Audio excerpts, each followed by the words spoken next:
How do you waste your time?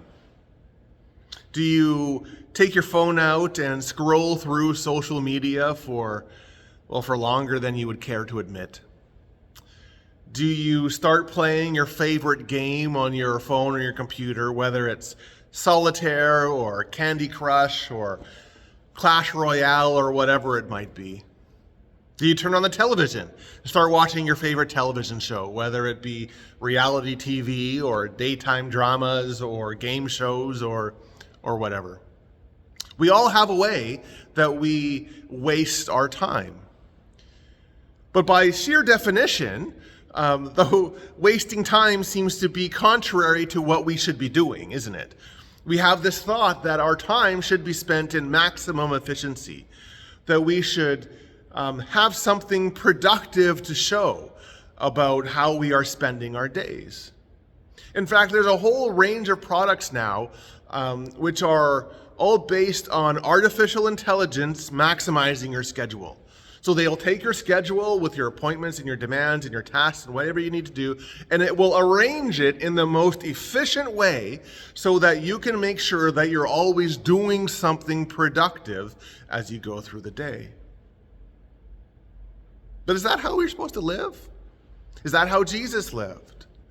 You know, as Christian people, if we are to model our life around Jesus and his life, well, then what do we see? Did Jesus just spend his time moving from efficiency to efficiency, action to action? Well, no. What we see with Jesus is that Jesus actually wasted his time. Like a lot. We have this wonderful story in our gospel reading today where Jesus spends a whole evening healing people and driving out demons, and it's this evening of frenetic activity. An entire town descends upon his doorstep. And then it says, in the early mornings of the hour, when it was still dark, Jesus got up and he went to a solitary place and he prayed. And what I find funny is what happens directly after it, because Peter and his companions get up and they go nuts, right? They begin to panic because they can't find Jesus. Because obviously Jesus has more work to do. Jesus has something to get to. He has all these people to heal. What is Jesus doing spending time by himself praying?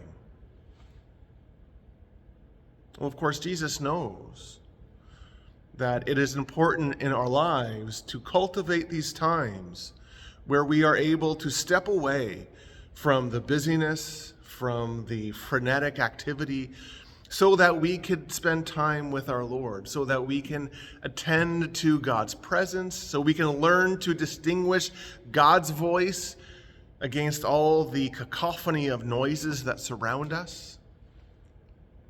We are called as Christian people not just to waste our time, but to waste our time with God, because that is one of the most faith-enriching and soul-satisfying activities that we can do. And that's what we're going to be talking about here in the cathedral this morning. We're going to be talking about how do we go about wasting our time with Jesus. And I want to invite you to join us. If you're in the Kamloops area, please come down to St. Paul's Cathedral. We have 2 services each Sunday morning. We have one at 8 o'clock in our chapel, and we have one at 10 o'clock here in the sanctuary.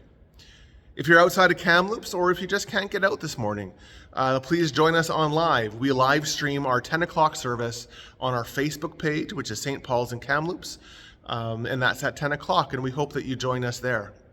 But wherever you are, may you know that God is with you. May you know that you are loved and you are cherished by God. God bless you all.